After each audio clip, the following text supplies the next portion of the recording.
Hey, long time no see. I, in case you cannot tell, have been struggling. I have been sick basically most of the start of 2024. And if that sounds a little familiar, pretty sure it was 2023 that I started off sick too. That was 2022. When did I post that video where it was like the graceful start of 2020 something? I don't know. But you haven't seen me in a while. That's because I kind of gave up the whole YouTube thing because I was only getting a few views per video. And I know consistency is key, but it felt like I was regressing some because my camera broke, my mic busted right when I was starting to get things going and make them better quality. Everything started to go backwards. And I didn't have the money to buy another $700 camera. Here we are. I still don't. So what am I doing back? I don't know. So I'm in my comfies. Like, we're just here to be cozy together, okay? So today I'm doing things a little bit differently than any other video that I've really made before. We're going to be talking about the greatest books of 2023, in my opinion, my top books. Now, I only read about 20 books this year. I started counting in the summertime. So in a span of 6 months, I only read about 20 books, which might sound like a lot, but in the grand scheme of things, with the book talk girlies and booktube and all these other things, it's actually not a lot at all. And I'm pretty sure everybody I know that's into all of that and is super into books read at least double that, if not triple that. But we're not here to compare ourselves because I am dyslexic. I had a full-time job. I don't anymore, but I had a full-time job, and I also have ADHD. It's very hard for me to get into books and to get through books. So I'm just proud of myself because for me personally, that is a lot of progress, okay? So I have not read Shatter Me yet. So ignore the fact that I just held that up with these other books. We've only got 3 books that were like 5-star and beyond for me this year. They were all fantasy, but I just want to talk about them for a second because why not? That's what we're here for. Also, I'm sorry that this is like the most boring background ever. There's boxes back there with my old bookshelf. I moved, in case you can't tell, and this is going to be my studio, art area, hopefully podcast area at some point. So it's just kind of like this empty room that needs a lot of love right now. So the first 5-star book I read this year was This Woven Kingdom by, cannot pronounce her name and I'm not even going to try, but the lady that wrote Shatter Me, the whole Shatter Me series.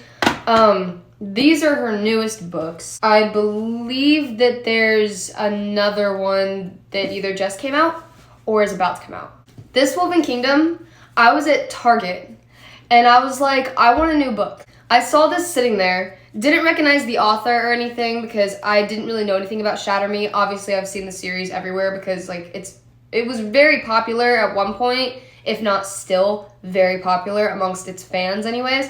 So I saw this and I was like, oh, I absolutely love the cover. Don't judge a book by its cover, yes, but that's what caught my eye initially. I was like, I love the cover of this book.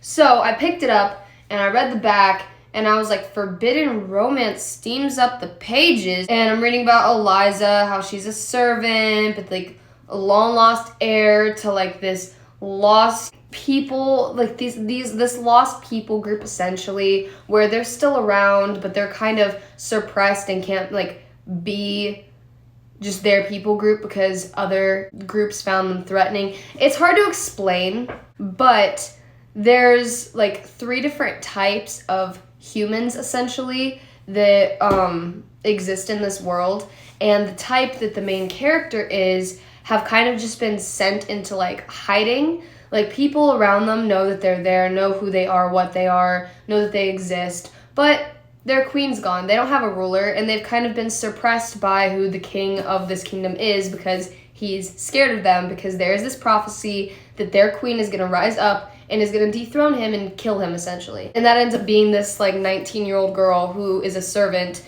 because she's in hiding. Her eyes change color from like this bright icy blue, and it's kind of a dead giveaway of who she is. If people find out who she is, then she will be killed or hunted, and basically she's just always got to be in hiding, and she doesn't believe she's actually ever going to be queen, that she has potential. She remembers stuff from her parents when she was younger, trying to teach her about these things, but they died in a house fire that miraculously she survived. So, crazy stuff and amazing, and it only gets better. Like, the fact that I was so roped in as soon as I opened this book, that takes so much for me. Like, so much for me. If I loved a book, you know that it was done well. And I'm not saying that's because I have the best taste, I have the best this, I have the best that. Not at all. Everybody has different tastes and different opinions. I'm just saying that if I liked it and it captivated me with all the ways that my brain works, then you know it has to be good.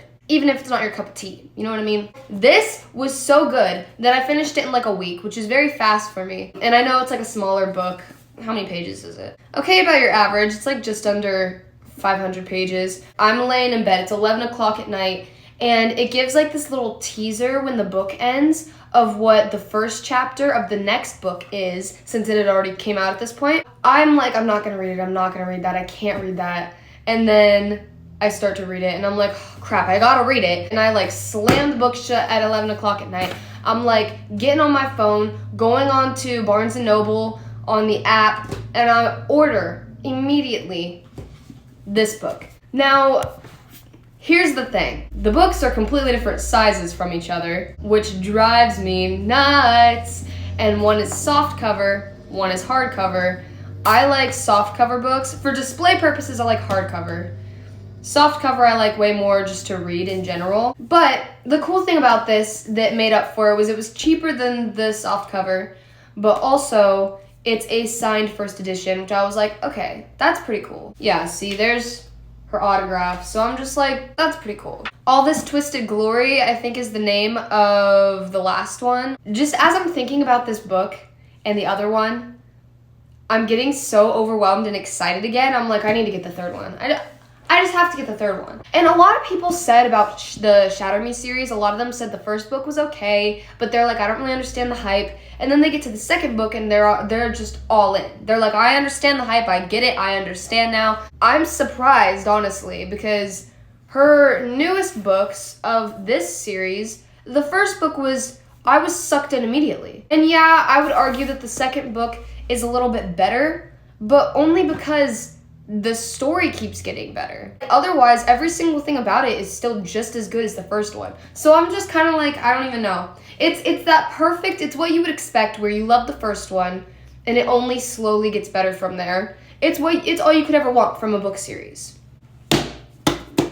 Please, if you like fantasy and you have not read this series, please read it. Now, moving on from that, I am going to be talking about a book that has taken the world by storm. Yes, I am reading the second one. When I first heard about this book, I don't remember who I heard talking about it, but the way that they talked about it, it was right before it blew up, so it was like, as everybody was reading it, but before they came to their conclusions about it, you know what I mean? I heard one person talk about it, and they basically said, hey, here's how this book is. It's like if Hunger Games and How to Train Your Dragon had a baby. But like, take out some of like the aspects of Hunger Games. That's how they explained it, and I was like, say less. I love Hunger Games. Never read the books. Don't come at me. Love the movie. Love everything about Hunger Games. And love How to Train Your Dragon. And I was like, that combined in a book sounds absolutely amazing. And it is. Fourth Wing. That's exactly how this was described to me, and honestly, I would describe it that way as well, kind of. If you haven't read it, but you are in the book world, I know that you probably have heard so much about it, and you're either like, I don't want to read it because all the expectations have been blown through the roof, or you're like, I don't want to read it because it annoys me when stuff gets so popular. I don't want to just be like every other girl, but you're not. Look, I get overwhelmed when something I want to read or to watch becomes so popular that it's all I'm hearing about. And then at this point, I'm like, well, now I don't even want to read or watch it. I don't know why my brain does that. It's not because it's popular. It's just because I'm constantly hearing about it. And I'm just like, everyone just pause and wait for me. I will get to it eventually. Like, that's like the mindset that I have. Not on purpose, obviously. It's subconscious. But when the newest Spider-Man movie came out, I was just kind of like, I will watch it, y'all, I will watch it. But because I wasn't one of the first few people to watch it right when it came out, I now am going to procrastinate it and keep putting it off because I'm not going to get to experience what everybody else experienced with the whole movie theater freaking out and cheering, and I never got to experience that.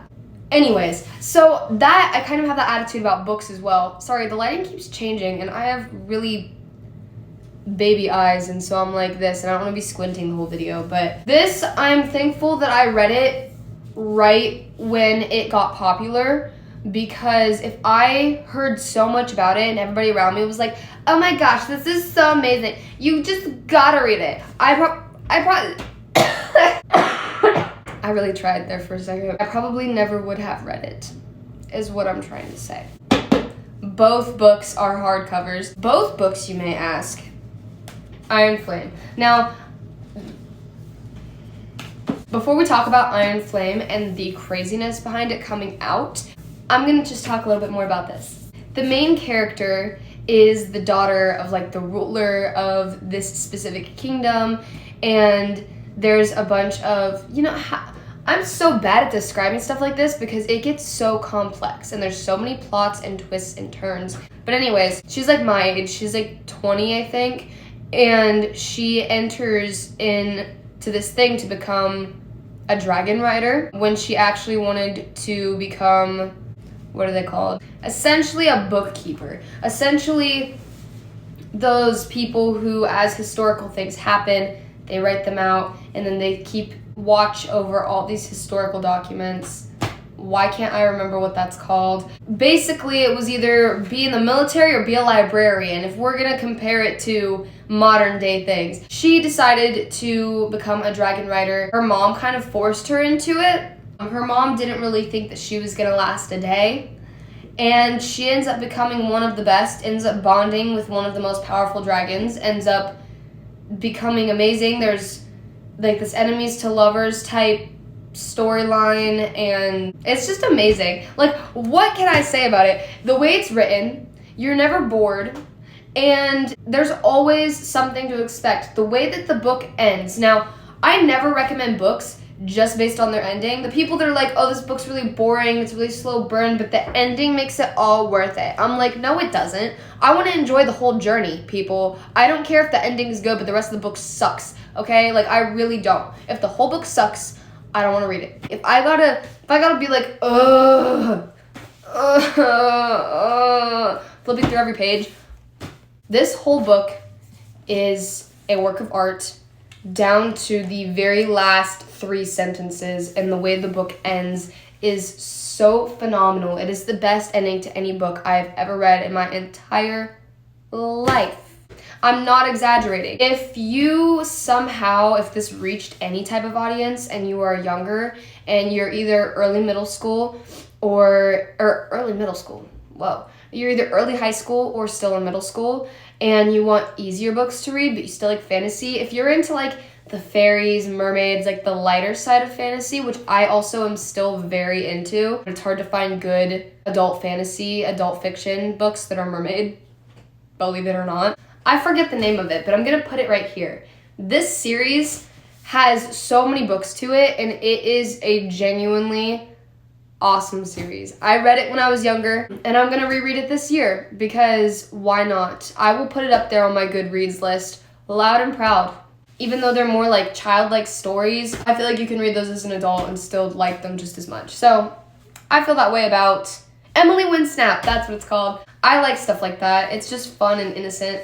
So this book, best ending in the world, best beginning, best middle. Please read it. Favorite book ever. So glad that this book is popular though, because like, if your favorite book in the world is one that isn't really popular, you can never find merch for it, stuff with, you can never find like sweatshirts that have these. I have a Fourth Wing sweatshirt. I would never be able to find that for these Infinite Threads, this Woven Kingdom. Like, this fan base is just crazy, and they are my people, and I love that for me. I still have high hopes for. They oversold this book. A lot of people pre-ordered it, myself included, and even the pre-ordered books kept on showing for the longest time. We don't know when this is going to get to you. Sorry. Due to, like, over amount of orders or whatever, like, we don't know when this is going to get to you. My sister ran into the store the day it was released, ran into a Target, thinking maybe she'll see it, maybe she won't, runs back to the book section with a bunch of other girls, sees it on the shelf, it's the last one, and she just goes and takes it. And then gets to the front, and there's like 5 of them. So then she grabs one for her friend as well. Point is, she grabbed it for me, and so I was one of the first people out of anybody else I knew that likes this book to get this book. Am I really overwhelmed by this book? And then all I've heard is negative stuff saying she wrote it too fast, she was just trying to get it out faster, it drags, a lot of stuff doesn't make sense, there's plot holes. All I've heard is negative stuff about it, but it's like negative, try not to be too negative. I'm struggling. I'm genuinely, first off, that's the coolest thing ever though. Like the ends of the pages look burnt. I have extremely procrastinated reading this book because for one, it's a massive book, right? Like this is my favorite book of all time and I still blaze through it for how big it is, but this book's even bigger and it's just huge. It's a huge book and I know that I'm gonna love it, but I get so overwhelmed even though it's literally the sequel to my favorite book of all time. I'm still procrastinating it because I get overwhelmed and all I've heard is negative things. This I'm hoping is gonna, I'm hoping to have this done by February because I know it's good. One more thing we gotta talk about. I got a Kindle for Christmas. I really like actual books, like paper books. So I was very hesitant about getting a Kindle for a long time. I'm enjoying it personally. I like how portable it is. I need to get a case for mine, but I like how portable it is. I like that if you're reading it at night, it doesn't hurt your eyes, like stuff like that. There's so many times where I'm going somewhere and I want to pack a book, but I don't know what mood I'm gonna be in when I get there. This, I could just do everything, okay? Let me just show you the books that I'm reading on it right now. Let me just go through them with you, okay? I'm gonna get nice and close and personal. So, here is my library. We've got Crowns and Swords. Like I'm 3% of the way through this book, and I don't like how it's written at all. It feels like something I would write. Like it feels like if I was trying to write a fantasy book. Definitely probably not gonna finish that. Don't hate me. Trial of the Sun Queen. Don't know what that is. I don't remember what possessed me to download what I did. Trial of the Sun Queen of Snow So White. Don't look at me from that angle because I have been sick and don't judge me. Season of the Dragon, I think is what it's called. It's blocking part of the title. And then we've got some horrors. Don't Let Her Stay. We've got Ankle Snatcher and The Girl Who Was Taken. So Wayward is another one. I think I saw that on a few people's TBRs and I was like, don't know what that is, but it's free right now, so I'm gonna download it. The Tea Dragon Society, it's like that little cartoony one. It just looks really cutesy. That's all I got. So right now I'm 26% of the way through The Housemaid. I'm on like chapter 17 or something. So far it's really good. It's entertaining. I really like reading from the perspective of somebody explaining their story and like you're reading their thoughts, their emotions. Like I like that. I find that very interesting as opposed to an author being like, and then she did this, and then she did that. Whereas it's just somebody sitting here like, oh my gosh, I blah, blah, blah, blah, blah, and this person, blah, blah, blah, blah. You know what I mean? I just like that a lot better, and that is exactly what The Housemaid is. And also, I think The Housemaid might be a series, but all I know is that there's an incredible plot twist in it at some point that is, like, unguessable, and a lot of people love it because of that. That's my body telling me that my battery is running low, and this is the most talking I've done in a long time, so I'm gonna bounce. I know this was kind of boring because I'm literally sitting in the same spot the whole time, and this room is ugly and boring to look at, and the lighting's crap, but you know what? I needed something to do. Something creative. I needed a creative outlet, and this is it for me. So, anyways, it's my heart. Bye now.